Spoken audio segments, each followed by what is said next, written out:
bakunze ba BTV ndabaramutse cyane ndabaha n'ikaze mu kiganiro c'amagara meza nkuko musanze mubizi mushikirizwa na Jewe Kamaliza Ivan nkuko mubibona uyu munsi kuba twishikiye mu kigo Centre Professionnel de Kinésithérapie aho za kurabira hamwe ku buvuzi ngorora mubiri aho benshi basanzwe batazi ndetse ico kigo gisanzwe gikora ibiki ni hehe abashobora gutabara ivyo tuza kubirabira hamwe n'umuhinga asanzwe abikora aho mu kanya tuza kuyaga vyinshi mugomane natwe.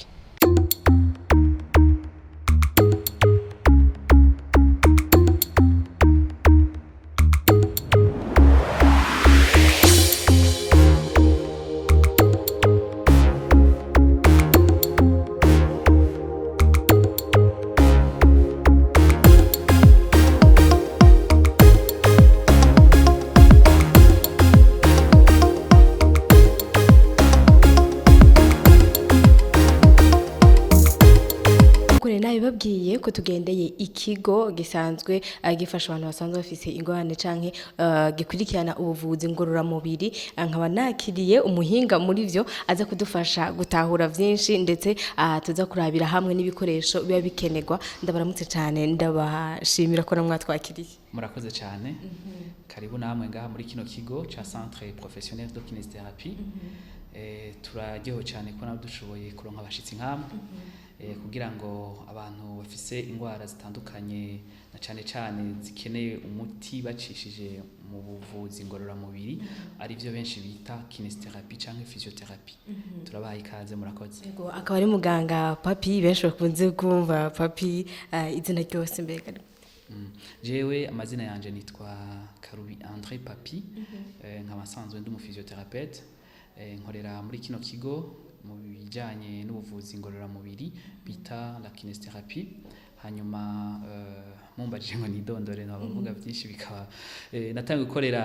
gutangura ivya kinésithérapie mu 2015 nkora mu bitaro bikuru vy'Ingozi. Hanyuma ndavayo canza gukorera ni Bujumbura nje muri handicap international. Hanyuma mva muri handicap international nja gukora mu kigo fondation yitwa Starkey ifasha abantu bagendana ubumuga bwo mu matwi n'ingwara zo mu matwi. Hama ivyo bikorwa ndabikorana ari bibiri vya physiothérapie hamwe n'ivyo vya fondation. Murakoze. Ego ubuvuzi ngorora mubiri ni ibintu dakunze kumva na cyane ngaha mu gihugu cacu aho usanga benshi bavuga ati n'ubuvuzi bufasha abantu bafise ubumuga kanaka ndetse duhereye no hasi canke mu buto bw'umuntu akivuka no gukura kwiwe biboneka ko ari ubuvuzi buba bukenewe. Mbega umuntu avuze ati ubuvuzi ngorora mubiri canke kinésithérapie physiologique umuntu atatahura iki? Tuvuze ubuvuzi ngorora mubiri ari byo bita physiothérapie canke kinésithérapie umuntu atahura ko ari ubuvuzi bukoresha kuko la kinésithérapie ni kuvuga ni le traitement par mouvement ni kuvura ukoresheje no vyita mouvement mu kirundi no vyita kunonora canke gukwega ibintu nk'ivyo. Hanyuma rero majambo make ubuvuzi ngorora mubiri ntiburaba iruhande rumwe rw'abantu n'ubuvuzi bufatira kuva umwana akiri mutoyi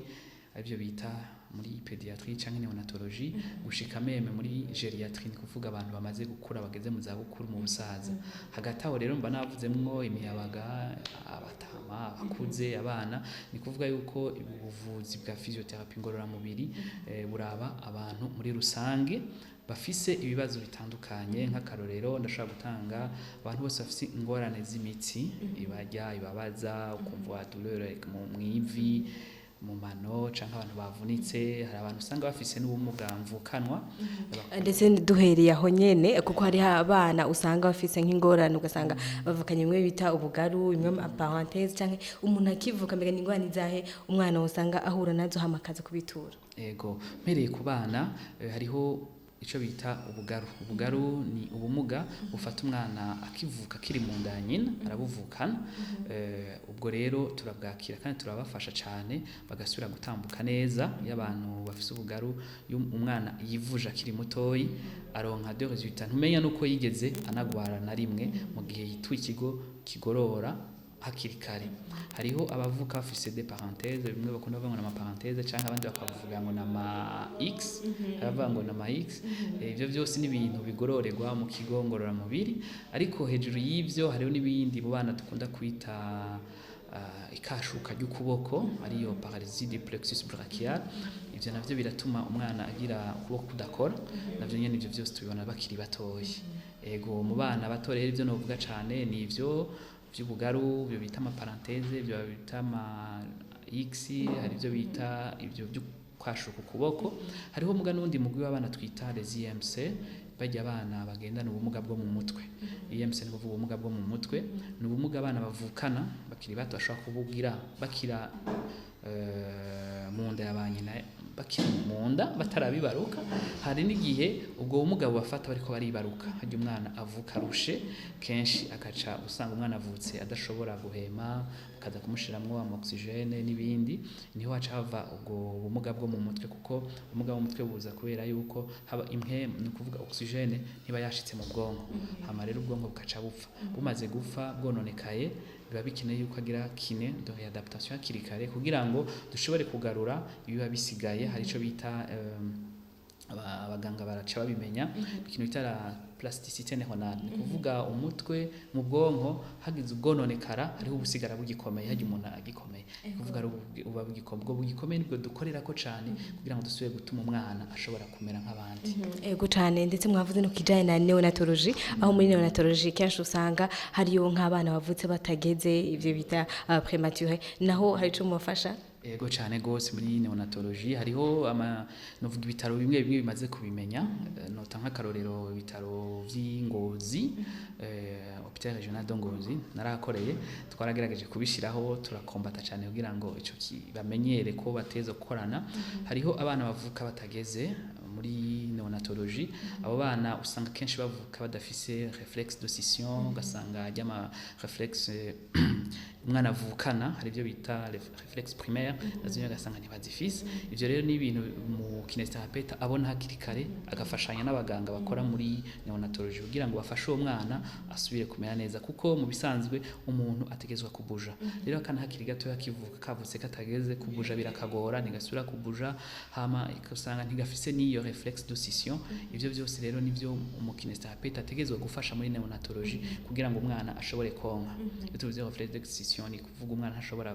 gukwega no kugira. Hariho rero des techniques abakinesiothérapeute baba bafise zerekana zishobora kwigisha umwana konka akiri muto no kumugirisha utundi exercice duto tugira ashobore guhema neza, ashobore kwihindukiza n'ibindi n'ibindi. Muri neonatologie kenshi nibyo tuba turakorayo. Ego murumva ko vy'ukuri ubuvuzi ngororamubiri novuga buhera kuva umuntu akiri muto buragira ico bufasha mu mpande zose, ndetse hariho n'ababa bagize ama accident ugasanga babashizemwe bimwe vy'ivyuma canke iki, vy'ukuri ugasanga yahinduye ingendo, ibintu vyinshi vyahindutse mu kungena umubiri wiwe wari usanzwe wifashe. Ngaho naho muragira ico mufashije? Ego abo turabakira, ahubwo nibo benshi dukunda kuronka, kuko benshi bakunda kwibaza yuko la kinesiotherapie, ubuvuzi ngororamubiri bwakira abantu bamugaye canke bagize amasanganya gusa. Rero abo turabakira benshi cyane gose. Ikintu teza kumenya nuko iyo umuntu avunitse agiye mu bitaro muri bloc opératoire canke ahagiye kumuvurira ari gufa ryavunitse bakamushira kwisima, bamuga ico bita immobilisation. Bamushizemo icuma c'est la même chose, bategeza kumuha umwanya cyane cyane bashize kwisima gose, nico ngomba guhagarara ko cyane ko nibo maka akunda kuza akana turuhisha. Kandi wasanga mbere hari n'igihe utaronse navuga ama resultat meza kubera yuko umuntu yaje atevye. Umuntu bamushize kwisima amara, ni kuvuga iyo umuntu yavunikiye nko ngaka kuboko, bategeza guca bamwimobiliza gushika ino hejuru kugira ngo ingingo yo ngaha ni iyo hagati y'ukuboko n'ukundi bita mu gikonjo ntiyasubire gukora kugira irigufa rifatane. Rero muri ico gihe amaze amezi 3, amezi 2, hari n'abamara amezi 4 meme bakanayarenza, izi ngingo zose ntiziba zigikora, ziba zahagaritswe, imitsi yaho ntibigikora, byose ngo biba byahagaze. Rero iyo waje muri kinesiotherapie akaca ashika atevye, biratugora cyane kugira ngo dusubire kurekipera no kwita ingingo yiwe kugira ngo isubire gukora. Kuko kanatsinda umuganga yaba umuchirurgien canke abandi bose aborthopédique, iyo bariko baravura umuntu baviza ico twita la fonctionnalité yuko umuntu mumusubiza mu gikorwa yahoramo. Rero iyo uvuye umuntu ukamuvura ukuboko akaca bikimuga kuma kumeze gutya ukuboko ntigusubire gukora, ni kuvuga ibi amahera yose umugwayi yivuje ko novuga igihugu uburyo cashizemo kugira avugwe kiba gihomvye kuko ukuboko ntigusubira gukora. Rero uwo muntu aba akeneye kugira kinesiotherapy hakiri kare kugira ngo ukuboko kwiba kuvure kongere kunakore. Ego rero ivyo twe dukora ku bantu bafise baciye mu bloc opératoire bavunitse ni gusubiza ubuzima ingingo zitandukanye, gusubiza ubuzima imitsi itandukanye, co kimwe n'ivyo twokwita udutsi nsoza bwenga manere kugira ngo asubire gukora neza. Ego nkuko usanzwe tuko turavuga ku kintu kijanye n'ubuvuzi ngororamubiri, ngaho ntidushobora gusiga kategori imwe yose, ndetse hari nk'abo usanga bafise inda, abakenyezi ugasanga bafise ibyo vyo kuvyimba amaguru canke ugasanga mu kuboko hari murabizi ibintu byinshi biba nko ku muntu asanzwe yibungenze. Umuntu akavuga ati hariho benshi bababwira ati zamuragira sport, zamuragira kamasho kugira bihere, mbega kubuvuzi naho canke nka kinesiotherapy ngaho naho muco mufashe canke muravuga ati birajanye n'inda nyene? Oya, bon, twebwe mu buvuzi ngororamubiri ibyo twita kinesiotherapy abavyeyi bibungeze ntitwigeze tubashira inyuma, kandi hari igisata cabo ico twita la kinesiotherapie post accouchement, donc avant et après l'accouchement. Ivyo vyose turabikora, ni kuvuga yuko iyo umuvyeyi yibungenze hariho ivyo no bisigura cyane ngo ndabije en detail, muga hariho des hormones ziba secrètes kugira ngo imitsi yiwe yorohe mu mubiri wiwe. Ni kuvuga kugira ngo niyagera kwibaruka canke kujya indigumi itera ikura, tusa vyose biratuma donc izo hormones ziba secrètes kugira ngo umubiri worohe. Rero bimeze gutyo, igice gikurikira ni iki nuko n'ingingo nazo nyene imitsi maze kugira inguvu nke n'ingingo cazoroha. Sinzi kunyumva aho yo ngiye rero ngaho ndiko nsotera nja ku giti cy'umugongo cyane cyane, ni hamwe usanga umudame acamera nk'ugenda araramye kubera urumva kandi birumvikana inda nini inyuma acamera nk'uraramye. Rero muri ico gihe hariho byo no kwita des exercices dukoresha abavyeyi bibungenze zabagenewe, kandi ni vyiza cyane binakonseye au niveau ya OMS wajejwe ubuganga kw'isi yose, barasaba yuko umuvyeyi akiciye ibungera ateza kugira imyitozo ngororamubiri. Hariho yimwerekeye si kuja kwiruka cyangwa kugira oya, uteza kuri kumwe n'umuprofessionnel abizi neza ashobora gukurikirana kugira ngo ntihabe izindi ngaruka mbi ku mwana wibungenze. Rero muri ico gihe niko ndababwira ko hariho ma exercice avant yuko agira accouchement umuvyeyi ateza kugira ngo afashe n'umwana. Burya iyo uri kurahema ufise ubuzima bwiza n'umwana ari mu nda nawe agira ubuzima bwiza. Kujya bavuga ati le sport izana santé nziza ku muntu, n'umwana akiri mu nda arakeneye kuyibeneficia ko. Rero abavyeyi turabaha ikaze bakiciye bongenza. Hama rero hari n'abandi cyo twakira après l'accouchement kugira dusubize ibintu mu buryo. Iyo umuntu ahejeje mbega muvuze ngo hari abandi si babandi nyene bamwakurikiranye ubwa mbere canke bivana umuntu ngene yumva? Oya, ni bose ni babandi nyene. Niko ndavuga nashatse kuvuga umuce wa mbere nuwo avant, turabakorera avant iko bibaruka. Hariho rero niyo bahejeje kwibaruka ivyo baba babikeneye naho nyene. Kumwe umubiri nababwiye ni ira des hormones ziba secrètes y'umuntu yibungenze, inda iraba niniya, inahejeje kuvyara irya ndigumaho, umugongo uraba fragile, ivyo vyose. Rero iyo umuvyeyi yibungenze turabakira ngaho kugira ngo tubafashe gusubira kumera uko bari bameze avant, tubafasha guta les graisses n'ibindi, inda ikagabanuka bagasura kumera neza. Hama tugakomeza n'imitsi inyuma y'umugongo ine tukayigorora kugira ngo asubire kugira forme imeze neza. Nkini Bujumbura aho barabikunda cyane, hari n'aba bamaze kuvyumva bama batwitura kandi tukabatunganiriza neza cyane. Ego murumva ko vy'ukuri ni kigo canke nikorwa kidasanzwe. Hariho y'abantu bariko barakura, umuntu ukumva stanguye kugira genre amaparalysie umubiri, amaguru, amaboko canke ibintu nk'ivyo, usanga mu maboko ntagira movement nka kujya kwa kera.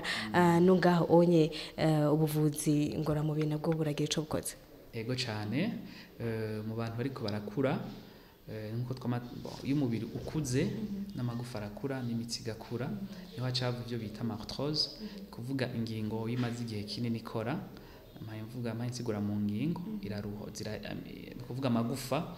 akagera igihe amera nk'ayacotse akaruha kumva umuntu ariko arakura nawe niyo hava ayo mamaladi twita rhumatismale donc ngo aya rhumatisme ngo gutya no uvuga nti rero muri ico gihe twe turafasha abo bantu pour soulager les douleurs tukabigisha n'ukuntu bashobora kuba batari ko bari babaza cyane ko benshi cyo no babwira cyo yo habaye inarthrose ni kuvuga gusaza kwigufa ivyo biri irreversible ni kuvuga soit barahindura ingingo bagashiramwe iyindi ivyo navyo bikorerwa uburaya n'ahandi kandi aho nyene ku buryo bwinshi ariko byo bavyiza yuko umuntu avyikingira avant yuko ashika muri iyo myaka hanyuma mugo wo bimaze gushikira nawe turabakira nabo nyene kugira ngo tubashobore kubasuleja donc kugabanya ububabare bafise hama tubereke n'ingene bakwiye kuza barakora ibikorwa bahoramwo batari ko bari babaza cyane rero ivyo bikunda gushika ayo mamaladi izo ngwara nyinshi zikunda gufata amavi zikunda gufata umugongo kunda gufata nonga mu gikonjo ego niho amakamenshi akunda kubuza ariko ku bantu bakuze turashobora gushiramo n'ibindi bintu naho sinobishira ku bantu bakuze cyane gusa ahubwo ubu mbona amakada AVC ico bita accident vasculaire cerebral ni bikunda gushika ku bantu bafite ingorane z'umutima nikunda gushika ku bantu bafite ingorane z'umutima ugaca usanga yagize AVC yamaze bagira AVC rero acagira paralysie soit uruhande rw'iburyo canke uruhande rw'ibubamfu aho usanga uruhande uburyo ni kuvuga ukuboko ukuguru n'umutwe uruhande rumwe ntibikora uko vyategezwa gukora aba bagwayi nabo nyene turabakira ku bwinshi aha mbere mbona igice kinini dufise c'abagwayi bari mwabo bafise de paralysie tukabafasha kugira ngo basubire kuba autonome twico tuba twifuza niko dusubira guha autonomie umugwayi aje atwituye ashobore gukora ibikorwa yahora akora naho yagize iyo AVC ko kenshi AVC ituma umuntu aba uwo muhira abantu bakamuta bakaca bamushira mu nzu ngo vyaheze abaruguru bo bavuga ngo ni birozi canke ngo ni bitega bamuteye ntibamenye yuko ari ingwara ishika mugabo kandi ishobora kuvugwa muri service ya kinesiotherapy ego hariho abo usanga umuntu avuze ati ngiye muri kine ubundi ati ngiye muri massage mbega birafitanye isano canke ego murakoze cyane nkuko natanguye ndabivuga kinesiotherapy c'est une science ubuvuzi ngororamubiri ni gisata kimwe cyo mu buganga hanyuma rero nkuko bamavuga iyo bagiye mu buganga dufate nk'umumedecin aratanga imiti ashobora kuvuga ati uje bivaye n'ingene urwaye akora ati wenda guhaye paracetamol cyangwa ndaguhaye kinini cyangwa ndaguhaye sinzi uwundi muti ahisemo bivanye n'indwara urwaye massage rero nico kimwe muri kinesiotherapy ni traitement imwe ni nk'umuti umwe ashobora guha umuntu mu bintu byinshi bikora muri kinesiotherapy burya kinesiotherapy na massage ababivuga ngo ni bimwe baba bihenze cyane ego ni nka paracetamol tuvuye ku muvuzi bundi ati umuntu agoye paracetamol tuvuga ngo ni médecine c'est pas ça sivyo ni kuvuga rero la massage twe tuyifata ni nakantu gatoyi gakogwa muri kinesiotherapy ariko benshi rero barakunda kuvyitiranya n'ivyo ngiye muri massage ariko iyo mvugo twe dushaka kwikuraho kugira ngo tubereke yuko ivyo dukora c'est pas massage gusa nuko hari umugwayi atwitura akagenda agataha akarinda kira ata massage ikenewe atayo bagize ego ko basanze yuko mu byo muvura massage ntirimwo ego muraka mu buvuzi bwose hari gihe usanga nk'abagwayi abaganga babafashije babahaye impanuro zose mwa gusanga umuntu yagiye muhira yaciye yifata ukundi gutandukanye mbere mwebwe nk'abagwayi mwakira mubona kuko murabizi abarundi canke kisi kenshi dukunze kwitaho amagara yacu nubwo tuba twumva umengo turaremvye ngaho naho nk'abagwayi bivaye n'impanuro mubaha n'ingere babandanya bifata mu buzima busanzwe mubona ko ikintu coroshe navuga yuko ntibitworohera cyane kubera iki reka mpere mbere umugwayi akiza kutwitura abagwayi benshi baza muri kinesiotherapy baba baciye ahandi hantu hose bikanga aba yivuje hose agaca amahopito yose ugaca usanga nta n'umwe yigeze yumvira yuko uwo muntu yarakeneye kinesiotherapy hakiri kare akabona biranse agaca ashika ngaha nyene yabonye ko vyanse ubwa mbere urumva yuko turacafise umuco kwivuza dutevye abarundi agateba gushika aho yivuriza ivyo nivyo twama turimwo mu mahimiriza nk'ubu kuno kwezi twebwe ngaha muri no centre twaguhebeye donc kwezi twise kwa sensibilisation ko kwigisha ibintu vyerekeye kinestherapie ubuvuzi ngorora mubiri aho turiko turagira kugira ngo abantu bose bamenye ivyo dukora bamenye n'iryari bo kwivuza bamenye ati iyo nje kwivuza no kwitura nde canke hamwe no gwara kino kintu kwitura umuganga uyuwe ivyo byose two turagerageza kugira ngo abantu tumaze tubahe iyo shusho